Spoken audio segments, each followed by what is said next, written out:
ஆனால் நமக்கு உள்ளுக்குள்ளே தோன்றது இல்லையா, அடுத்த ஜென்மா வேண்டான்னு. பல பேருக்கு தோணும், பல பேருக்கு தோணாது. அது ஒன்று இருக்குது. அதை கட் பண்ணணும்னா மோட்சம் கிடைக்கணும். மோட்சம் யார் கொடுப்பா அப்படின்னு யோசிக்கணும். புராண வச்சனம் இருக்குது. இப்போது இன்னொன்று யோசிச்சு பாருங்க, சமாஷயனம்னு எந்த வயசில் பொதுவாக பண்ணி வைப்பா? பெண்கள்லாம் பொதுவாக கல்யாணமான பிறகு தான் பண்ணுவாள். இப்போ கல்யாணத்துக்கு முன்னாடி போயிட்டாருன்னா நம்ம சரணாகதி பண்ணுறோம். அப்போ எப்போ பண்ணணும், எப்படி பண்ணணும் ஒன்று. ரெண்டாவது கூடவே நம்ம சமாஸ்ரயணம்னு ஒன்று வைஷ்ணவ சம்பிரதாயத்தில் அது உண்டு. அதுவும் சேர்ந்து பண்ணிக்கணுமா, இல்லை ரெண்டு தனியாக பண்ணிக்கணுமா? இந்த சமாஸ்ரயம் பண்ணுறச்சே கூட இந்த பஞ்ச சம்ஸ்காரங்கள்னு ஒன்று இருக்குது, அதையும் சேர்த்து பண்ணுவாளா? ஏன்னா இதெல்லாம் கொஞ்சம் சின்ன சின்ன டவுட்ஸ் இருக்குது. இதை பற்றி கொஞ்சம் நீங்கள் மறுபடியும் இதெல்லாம் உயர்ந்த பீட்டாதிபதிகள். இப்போ ஸ்ரீ அகோபில மட்டத்தில் மூர்தாபிஷிக்தராய் எழுந்தருளி இருக்கிறார் பிரகதம் ஸ்ரீமத் அழிசிங்கர் சுவாமி. 46ஆம் பட்டம். பூர்வாசிரமத்தில் அக்னிஹோத்ரியாக இருந்து ரிக்வேதத்தில் அவ்வளவு பாண்டித்யம், அவ்வளவு எளிமையானவர் அவர். இப்போது அண்மையில் கூட சப்ததி நடக்க போகிறது. அதனால் அப்பேற்பட்ட ஒரு ஆச்சாரியன். அந்த அகோபில மட்டத்தில் வரக்கூடிய ஆச்சாரிய பரம்பரை ஒரு பக்கம். ஸ்ரீரங்கம் ஸ்ரீமத் ஆண்டவன் ஆசிரமம். இப்போ பிரகிருதம் ஸ்ரீமத் ஆண்டவன் எழுந்தருளியிருக்கார். அவருக்கு முன்பு இருந்த ஸ்ரீமுஷ்ணம் ஸ்ரீமத் ஆண்டவன், அவர் பாலிகிளாட் தான். அவர் சில செதுக்குவர், பாட்டு பாடுவர், தளிகள் அவ்வளோ தெரியும், ஆயுர்வேதா அவ்வளோ தெரியும், நன்னா பேசுவர், சௌலபியம் சௌஷீல்யம், அவர்லாம் ஒரு கிளாஸ். அவருக்கு முன்னாடி இருந்த மைசூர் ஆண்டவன், அதுக்கு முன்னாடி இந்த திருக்குடந்தை ஆண்டவன், அவள்லாம் ஒரு கிளாஸ். பவுண்டரிகபுரம் ஸ்ரீமத் ஆண்டவன் ஆசிரமம் இப்போ இருக்கக்கூடிய ஆச்சாரியன் அவ்வளவு எளிமை. அதுக்கு முன்னாடி இருந்த பரவாக்கோட்டை ஸ்ரீமத் ஆண்டவன் சுவாமின்னு இருந்தார். அப்பா ஆச்சாரசீலர்.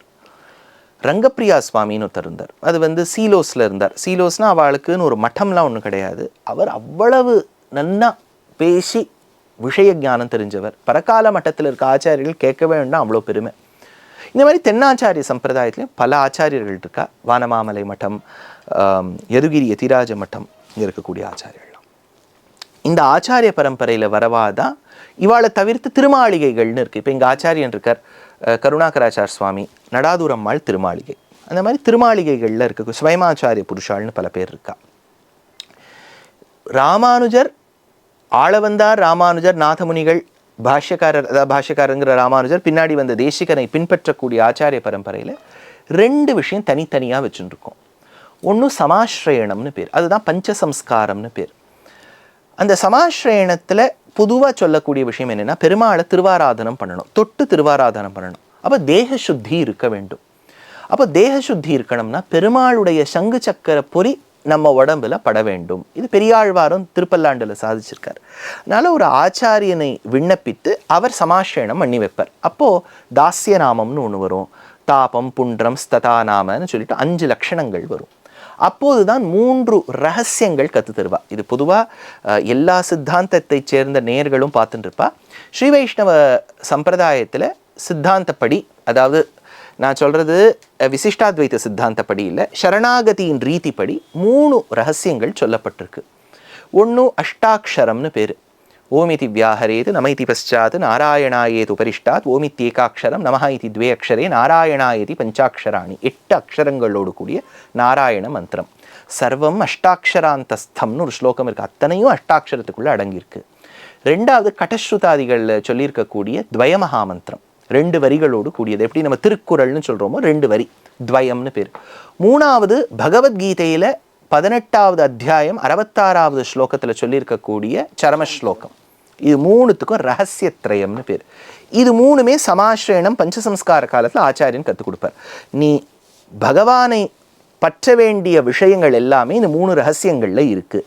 இந்த 3 ரகசியத்துக்குள்ளே இவ்வளவு அடங்கியிருக்குன்னு விஸ்தாரமாக சொல்கிறதுக்கு தான் ரகசியத்ரய சாரம்னு ஒரு கிரந்தம் இருக்குது. இது சமாஸ்ரயணம். இதெல்லாம் தேக சுத்தி ஏற்பட்டு திருவாராதனம் பண்ணி ஒரு ஆச்சாரியனை அணுகி ஒரு ஸ்ரீ வைஷ்ணவன் ஆர்த்துக்கு. இது ஒரு பக்கம். ஆனால் நமக்கு உள்ளுக்குள்ளே தோன்றது இல்லையா, அடுத்த ஜென்மா வேண்டான்னு. பல பேருக்கு தோணும், பல பேருக்கு தோணாது. அது ஒன்று இருக்குது. இப்போது நல்ல இடத்துல இருக்கும்னு வச்சுக்கோங்க மேம். இப்போ நான் சுவிட்சர்லாண்டில் இருக்கேன். பியூட்டிஃபுல்லாக இருக்குது. அந்த ஆல்ப்ஸ் எல்லாம் பார்க்கறதுக்கு அவ்வளோ நல்லா இருக்குது. நான் ஒரு வாரமோ வெளியில் போகிறேன். அப்போ அவர்கிட்ட போய் அனுபவிக்க, சுவாமி அடுத்த ஜென்மம் வேண்டான்னா அவர் வேணும்பர், எனக்கு சுவிட்சர்லாண்ட்லேயே பிறக்கணும்பர். எல்லாருக்கும் மோட்சத்தில் போகணுங்கிற அபிருச்சி இல்லை. எல்லீரும் வீடு வெற்றால் ஆங்கிடமில்லைன்னு ஆழ்வார். அங்கே இடம் இல்லாமல் போயிடுமா எல்லாருக்கும் மோட்சம் கிடச்சிதுன்னா. அதனால் சில பேருக்கு அந்த எண்ணம் தோணும், ஐயோ அடுத்த ஜென்மம் எப்படி இருப்போம்? இப்போ யோசிச்சு பாருங்க மேம், உங்களுக்கு இந்த ஜென்மாவில் நீங்கள் பெருமாளை பற்றி ஆச்சாரியனை பற்றி இவ்வளோ கேள்வி கேட்டுருக்கீள். அடியனுக்கு ஏதோ தெரிஞ்ச வரைக்கும் சொல்லக்கூடிய ஒரு வாய்ப்பு, நேயர்களுக்கும் அவர்களுடைய டைமில் கேட்கக்கூடிய ஒரு வாய்ப்பு. ஏதோ பகவானை பற்றி ஆச்சாரியனை பற்றி கேட்டுருக்கோம். அடுத்த ஜென்மா, சும்மா ஒரு எக்ஸாம்பிள் சொல்கிறேன், நம்ம வந்து காசா ஸ்ட்ரிப்பில் பிறக்க போகிறோம்னு வச்சுங்க. சும்மா ஒரு எக்ஸாம்பிளுக்கு, அதை நினச்சி பார்த்தாலே எப்படி இருக்கு பாருங்கள். எவ்வளோ பேர் கஷ்டப்படுறா, எப்படியெல்லாம் அங்கே அவதி இருக்குது. நித்தியப்படி கர்மா பண்ணுறதுக்குலாம் அங்கே நேரம் இருக்குமா? அவள்லாம் உயிரோட இருக்கிறதுக்கே அங்கேயும் இங்கேயும் ஓடின்னு இருக்கா. அப்படின்னா we have to thank பகவான் for this Janma and pray that I don't have any more Janma. மறு ஜன்மம் வேண்டாம். அந்த மறு ஜன்மம் வேண்டாம்ங்கிற அந்த அபிலாஷை இருக்கு பாருங்க. அப்போ மறு ஜன்மம் வேண்டாம்னா நம்ம உடனே என்ன யோசிப்போம்? இது ஒரு சைக்கிள், புனரப்பி ஜனனம் புனரப்பி மரணம். அதை கட் பண்ணணும்னா மோட்சம் கிடைக்கணும். மோட்சம் யார் கொடுப்பா அப்படின்னு யோசிக்கணும். அப்போ புராண வச்சனம் இருக்கு, ஆரோக்கியம் பாஸ்கராதிச்சேத் ஸ்ரீயமிச்சேத் ஹுதாசனாத் ஈஸ்வரஹா ஞானமன்விச்சேத் மோட்சமிச்சேத் ஜனார்தனாத். ஜனார்தனன் தான் மோட்சம் கொடுப்பார். அப்போ பெருமாள் கிட்ட மோட்சத்தை பிரார்த்திக்கணும்னா யார் முகேன பிரார்த்திக்கலாம்? தேசிகன் 4 வழி சொல்கிறார். நீ ரொம்ப பெரிய ஆச்சாரசீலனாக இருக்க, பா ஞானினா ஞானி, அனுஷ்டானபரன்னா அனுஷ்டானபரன், அப்போது ஸ்வனிஷ்டைன்னு பேர். நீங்களே பெருமாள் கிட்ட பிரார்த்திக்கலாம் எனக்கு மோட்சம் கொடுன்னு. அது ஸ்வனிஷ்டை. இல்லைப்பா எனக்கு அந்த அளவுக்கெல்லாம் ஒன்றும் கிடையாதுப்பா, எனக்கு யார் மூலமாவது போகணும், சிபாரிஸ் மூலமாக தான் போகணும்னா ஆச்சாரியன்னு ஒருத்தர் இருப்பார். அந்த ஆச்சாரியன்லேயே 2 வழி இருக்குங்கிறார் தேசிகன். உக்தி நிஷ்டை, ஆச்சாரிய நிஷ்டைன்னு பேர். ஆச்சாரிய நிஷ்டைன்னா என்னென்னா, எனக்கு மோட்சம் கிடைக்கணும் பெருமாள் அனுகிரகத்தால் அப்படின்னு ஆச்சாரியன் கிட்ட போய் விண்ணப்பிக்கிறேன். ஆச்சாரியன் என் சார்பாக பெருமாள் கிட்ட சரணாகதி பண்ணுவார். அதுக்கு ஆச்சாரிய நிஷ்டைன்னு பேர். உக்தி நிஷ்டைன்னா என்ன, ஆச்சாரியன் கிட்ட போய் விண்ணப்பிக்கிறேன், அவர் என்ன சொல்வார், நான் உனக்கு சொல்லி கொடுக்குறேன், நீயே பெருமாள் கிட்ட கேளு. அப்பவும் ஹீஸ் இன்வால்வ் இன்டைரக்ட்லி. அது உக்தி நிஷ்டை. கடைசியாக ஆச்சாரியனே கிடைக்கல, ஏதோ ஒரு பாகவதோத்தமர் மூலமாக பண்ணணும்னா பாகவத நிஷ்டைன்னு பேர். இந்த சரணாகதி பெருமாள் தாயாரை முன்னிட்டு அவர்களையே ஆசிரயித்து ஆச்சாரிய முகேன நம்ம ஒரு சரணாகதி பண்ணுறோம் இல்லையா, அதுக்கு தான் பரண்யாசம்னு பேர். நம்ம பொறுப்பை, நம் ஆத்மாவை ரட்சிக்கும் பொறுப்பை பகவான் கிட்ட சமர்ப்பித்தல். இது ராமானுஜரை பின்பற்றி வந்த சுவாமி தேசிகனுடைய வழியில் இது 2மே தனித்தனி.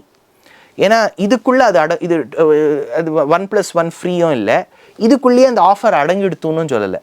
ஏன்னா இப்போ வந்து பரண்யாசம், அந்த ஞாச புத்திங்கிறது ஒருத்தருக்கு தானாக வர வேண்டும். நம்ம வந்து இதுக்குள்ளே பிடிச்சிருக்கோ இல்லையோ, நீ சமாஷயம் பண்ணிட்டு உனக்கு மோட்சம் நிச்சயம்னு சொல்ல முடியாது. அந்த ஆசை வரணும். இப்போது இன்னொன்று யோசிச்சு பாருங்க, சமாஷயனம்னு பொதுவாக நீங்களே சொல்லுங்களேன், எந்த வயசில் பொதுவாக பண்ணி வைப்பா? பிள்ளையாக இருந்தால் பூனல் சமயத்தில் பண்ணி வைப்பா, அது ஒரு 7 வயசாக இருக்கலாம், 9ஆக இருக்கலாம், எது ஒன்று.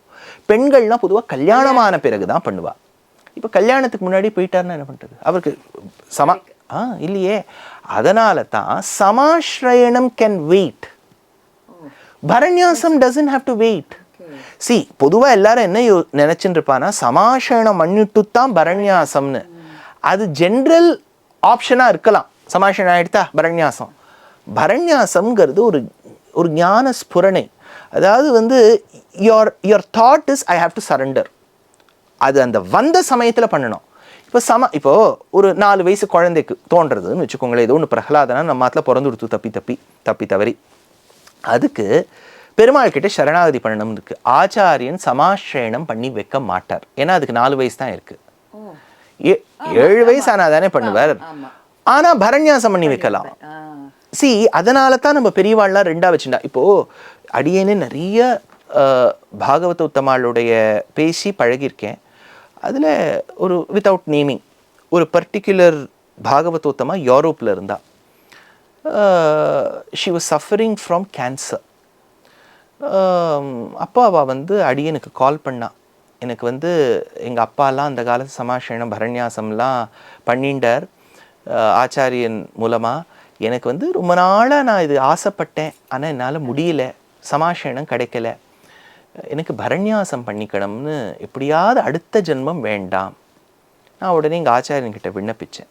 அவர் பண்ணி வச்சார். எப்படி? அந்த அம்மா வராமலேயே. ஏன்னா you don't have to be physically present, சங்கல்பிச்சா போகிறோம்.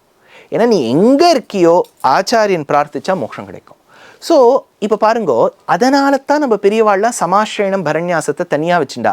நீ வரணும் நேர, நான் உனக்கு 2 பக்கமும் சங்கு சக்கரம் குத்துவேன். அதுதான். அப்போ எங்கேருந்து ஒரு டெர்மினலி இல் person, how can they fly? ஒரு சின்ன குழந்தை, அடியனுக்கெல்லாம் தெரியும், எனக்கு கற்றுக் கொடுத்த ஒரு ஆச்சாரியனோட குழந்தை சின்ன வயசில் 40 நாள் குழந்தையோ 60 நாள் குழந்தையோ தவிச்சுட்டு இருக்கும்போது ஸ்ரீமதி அழிசிங்கர் கிட்ட பிரார்த்தனை பண்ணி பரண்யாசம் நடந்தது. பரசமர்ப்பணம் யார் வேணாலும் பண்ணலாம், எப்போ வேணாலும் பண்ணலாம். இந்த சமாஸ்ரயணத்துக்குள்ளே அது கொண்டு வந்துட்டா அதுதான் ப்ராப்ளம். ஒன்று. ரெண்டாவது, இன்னொரு தியரி இருக்குது, சமாஸ்ரயணம் பண்ணிண்டா போகிறோம், பரண்யாசம் தனியாக பண்ணிக்கணுங்கிறது இல்லை. பரண்யாசம் அதாவது வந்து பரசமர்ப்பணம், அதாவது இது ரொம்ப பியூட்டிஃபுல்லாக எப்படி சொல்லுவான்னா, நீ பகவானுடைய சொத்துன்னு தெரிஞ்சுட்ட, இந்த ஜீவாத்மா அவர் சொத்துன்னு தெரிஞ்ச பிறகு நீ யார் இந்த ஆத்மாவை அவர்கிட்ட சமர்ப்பிக்கிறதுக்கு, அவரே எடுத்துப்பார் அப்படின்னு ஒரு தாட் இருக்கு. இந்த தாட் ப்ராசஸ் சரியா தப்பான்னு சொல்லக்கூடிய அளவுக்கு அடியனுக்கு சாமர்த்தியம் இல்லை. ஆனால் தேசிகன் கட்டாயம் சொல்லியிருக்கார், பரண்யாசம் செய்ய வேண்டும், அப்போதான் மோட்சம் கிட்டும். அது சமாஷேணம் ஆன பிறகு செய்வதோ முன்பு செய்வதோ அதெல்லாம் அவாவா இஷ்டம், அது ஆச்சாரியன் என்ன சொல்கிறாரோ கேட்டுக்கணும். ஆனால் நம்ம சம்பிரதாயத்தில் அப்படி ரெண்டுத்தையும் தனித்தனியாக வச்சுருக்கா. அடியேன் படித்தவரை, எனக்கு இருந்த ஆச்சாரியர்கள்கிட்ட நான் படித்த வரைக்கும் கிளியராக என்னென்னா, பிரபத்தி என்கின்ற பரண்யாசம் செய்ய வேண்டும். ஏன்னா பெருமாள் வந்து ராமாவதாரத்தில் சொல்கிறார், சக்ருதேவ பிரபன்னாய தவாஸ்மீதிச்ச யாச்சதே. எவன் ஒருவன் கேட்கின்றானோ, உழைக்கணும் பண்ணி. சாதாரணமாக ஒரு எக்ஸாமில் பாஸ் பண்ணுறதுக்கு நீ உழைக்கிற, பகவான் கிட்ட போய் சேர்றதுக்கு ஒரு ஸ்டெப் எடுக்க வேண்டாமா? இதுக்குள்ளே அது அடங்கிடுத்தோ, அதுக்குள்ளே இது அடங்கிடுத்தோ, இது பண்ண வேண்டாம், பண்ணாலே தப்பு, நினைத்தாலே தப்பு, அது எதுக்கு செய்ய வேண்டும்? இதெல்லாம் தேசிகன் ஒத்துக்கலை, பாஷ்யக்காரரும் ஒத்துண்டா மாதிரி தெரியல. அப்படிங்கிறது எனக்கு எங்கள் பெரியவா கற்றுக் கொடுத்தது, பரண்யாசம் செய்ய வேண்டும். ரொம்ப கிளியராக இருந்தது. ஏன்னா இது பண்ணிட்டு தான் அது பண்ணணுமா, இல்லை ரெண்டும் சேர்ந்து பண்ணணுமான்ற டவுட் நிறைய பேருக்கு இருக்கும். அது இன்னைக்கு ஒரு மாதிரி ரொம்ப நன்னா புரிஞ்சுடுத்து. இப்போ இது வரைக்கும் நம்ம ரொம்ப ஹெவி சப்ஜெக்ட், அதாவது டீப்பாக பேசிட்டு இருந்தோம். இப்போ கொஞ்சம் லைட்டர் கொஸ்டின்ஸ்க்கு வரலாம். ஏன்னா சம்பிரதாயங்களை ஒட்டியே இந்த கேள்விகளும் அமையும். அதாவது இப்போ நீங்கள் வைஷ்ணவ சம்பிரதாயத்தில் பார்த்தீங்கன்னா அவள்லாம் வந்து அவளுடைய மரபை தவிர மற்ற கோவில்கள், அதாவது விஷ்ணு கோவில்கள் தவிர வேற எந்த கோவிலுக்கும் போய் சேவிக்கிறது இல்லை அவள் அப்படின்ற ஒரு பேச்சு இருக்குது. அதுவும் இந்த சரணாகதி ஆயிடுத்து அப்படின்னா அவள் கண்டிப்பாக வேற எந்த கோவிலுக்கோ பெருமாளையோ சேவிக்கிறது இல்லை அப்படின்னு சொல்கிறாள். இதுக்கு காரணம் என்ன?